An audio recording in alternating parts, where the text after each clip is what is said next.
Nonton bicara bermain musik bagaimana nyanyi. Anak-anak timur yang racik tetap mantap aja. Sekali denger tangku lagu kau goyang kepala. Kalau kau suka tinggal diputar ulang saja. Silakan gabung dan jangan banyak tanya. Anak-anak timur yang racik tetap mantap aja. Sekali denger tangku lagu kau goyang kepala. Nah, baik, pada malam hari ini kami akan menjelaskan materi tentang analisis longsoran. Di sini di materi yang pertama yaitu longsoran bidang. Di sini seperti yang kita ketahui, longsoran bidang adalah suatu bidang yang mengalami longsoran dan memiliki beberapa rekahan atau kekar. Kemudian pada longsoran ini, bidang-bidang yang terjadi kekar dan rekahan, biasa dinding-dinding itu memiliki bidang yang besar. Untuk syaratnya bisa dijelaskan di teman saya, tapi untuk 3 dimensinya, yaitu gambar 3 dimensi menjelaskan konsep dasar dalam geologi struktur dan mekanik batuan, khususnya yang berkaitan dengan stabilitas lereng dan metode proyeksi stereografi.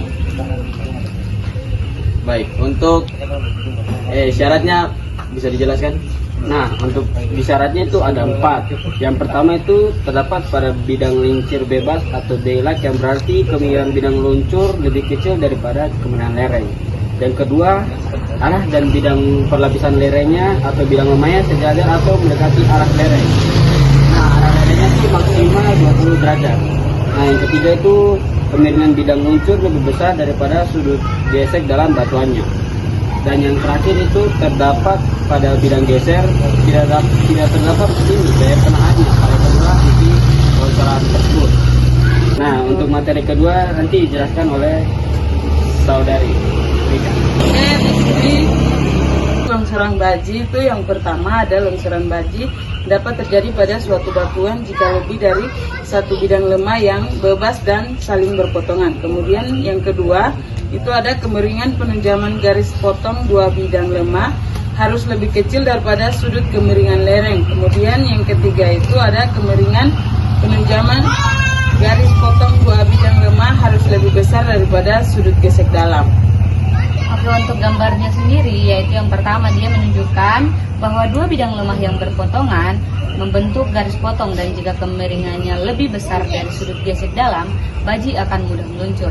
Untuk gambar yang kedua, itu menjelaskan proses analisis longsoran baji di mana 2 bidang itu berpotongan dengan stereonet, mengecek apakah garis potong lebih kurang dari sudut gesek dan berada di arah bukan lereng. Untuk yang ketiga, yaitu memperkenalkan tipe longsoran lain, yaitu longsoran jungkir.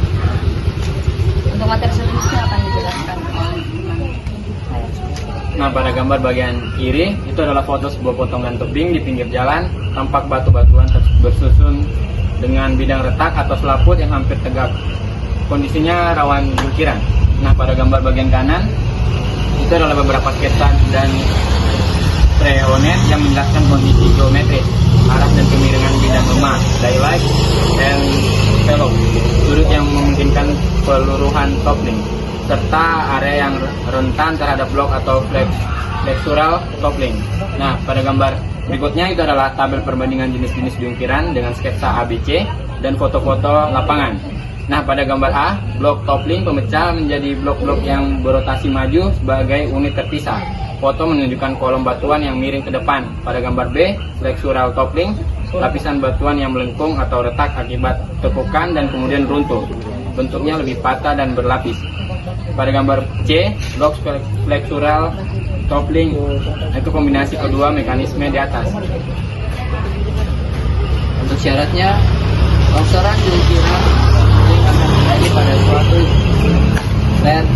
lereng batuan yang arah kemiringannya berlawanan dengan kemiringan bidang lemah.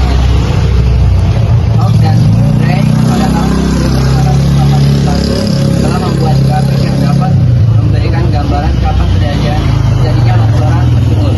Dari gambar dapat diartikan jika baji lebih dari P dan B B garis miring H kurang dari tan Pi, maka balok akan meluncur dan mengguling. Jika baji kurang dari Pi dan B garis miring H lebih dari tan Pi, maka balok akan langsung mengguling. Halo teman-teman semuanya, pada saat ini saya akan menjelaskan apa itu longsoran busur. Longsoran busur atau arc slam adalah salah satu fenomena deformasi gravitasi yang terjadi pada lereng atau dinding lembah yang memiliki kemiringan signifikan. Berbeda dengan longsor biasa, longsor busur memiliki ciri khas berupa bidang gelincir yang melengkung membentuk pola menyerupai busur.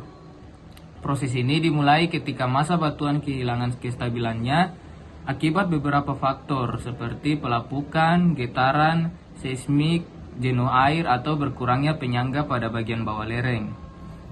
Ketika gaya gravitasi melampaui kekuatan geser batuan, tubuh lereng bergerak turun mengikuti permukaan gelincir yang berbentuk cekung. Secara struktural, longsoran busur menghasilkan beberapa elemen penting. Di bagian atas terbentuk zona retakan atau head scarp yang menjadi batas awal pergerakan. Awal tubuh longsoran, blok-blok batuan cenderung bergerak sebagai salah satu paket besar namun tetap mempertahankan bentuk relatif utuh. Di bagian kaki lereng, material cenderung terpecah, membentuk timbunan atau two deposit. Dalam analisis geologi struktur, keberadaan longsoran busur sangat penting karena dapat menimbulkan pola deformasi sekunder seperti rekahan tension, sesar kecil normal, hingga pembelokan lapisan sedimen. Struktur ini dapat menjadi indikasi bahwa lereng pernah mengalami ketidakstabilan atau bahkan masih aktif hingga sekarang. Pemahaman tentang mekanisme longsoran busur membantu geolog dalam memetakan kerentanan lereng, merencanakan mitigasi, dan menilai potensi bahaya geologi, terutama pada wilayah perbukitan dan cekungan sedimen yang lemah. Halo teman-teman, jadi sekarang saya akan menjelaskan sedikit mengenai longsoran kombinasi. Longsoran kombinasi itu apa sih? Jadi, longsoran kombinasi adalah jenis longsoran yang melibatkan dua atau lebih mekanisme longsoran yang terjadi secara bersamaan atau beruntunan pada satu lereng. Artinya apa? Artinya tidak hanya satu tipe longsor. Misalnya, tidak hanya sliding atau tidak hanya busur. Nah, tapi gabungan beberapa tipe karena kondisi geologi yang rumit. Nah, kalian pasti bertanya-tanya, kenapa sih bisa terjadi longsoran kombinasi? Jadi, longsoran kombinasi bisa terjadi karena lereng memiliki beberapa bidang lemah atau rekahan dengan orientasi yang berbeda. Yang kedua, variasi litologi. Contohnya, tanah berada di atas dan batuan berada di bawah. Kemudian, proses pelapukan yang tidak merata. Dan yang terakhir yaitu kombinasi gaya geser yang memicu beberapa pola gerakan sekaligus, yang menghasilkan lereng gagal dengan beberapa pola yang tumpang tindih. Gitu. Sekarang aku mau ngejelasin tentang beberapa contoh jenis kombinasi nih. Yang pertama itu ada sliding dan toppling. Itu bagian bawahnya bergeser sepanjang bidang lemah atau planar sliding. Bagian atas blok batu terjungkal ke depan, toppling, terjadi kalau rekahan miring ke depan cukup dalam. Kemudian yang kedua ada sliding plus wedge failure atau baji.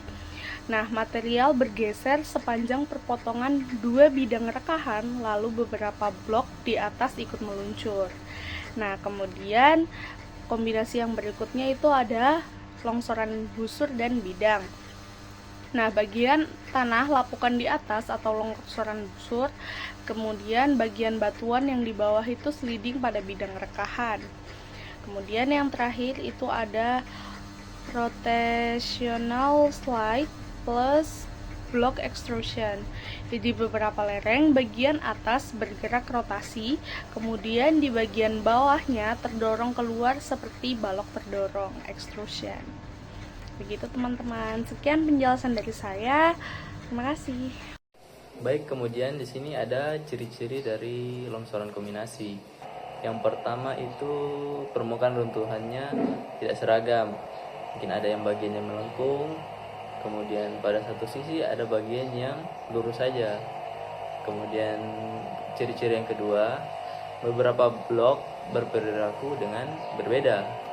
Ada yang bisa saja meluncur, ada yang menjungkal, kemudian ada yang bisa saja terangkat ataupun terdorong. Kemudian ciri-ciri yang ketiga, rekahan di puncak lereng yang dapat menyebar dengan pola yang kompleks ataupun pola yang tidak searah. Kemudian yang kita masuk ke faktor penyebab longsoran kombinasi. Yang pertama itu banyaknya orientasi rekahan ataupun joint set yang berbeda-beda. Kemudian perbedaan kekuatan antara tanah lapukan dan batuannya.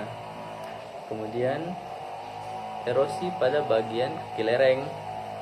Yang keempat, air masuk ke rekahan, kemudian terjadi tekanan air pori yang naik. Lalu yang terakhir, lereng yang dipotong untuk jalan, kemudian menjadi struktur batuan yang terbuka. Kemudian masuk ke analisis longsoran kombinasi. Biasanya kita bisa menggunakan analisis stereonet kalau yang di praktikum geologi struktur. Analisis stereonet biasanya digunakan untuk menentukan bidang rekahan, arah gerakan baji, kemudian bisa menentukan apakah rekahan cocok untuk sliding ataupun toppling. Yang kedua, kita bisa mengidentifikasinya secara langsung di lapangan dengan cara kita melihat pola retakan, bidang geser, dan deformasinya. Yang ketiga, kita bisa menggunakan software seperti slide, slope, atau mau yang lebih akurat dibanding dengan perhitungan manual, kita bisa menggunakan Plaxis.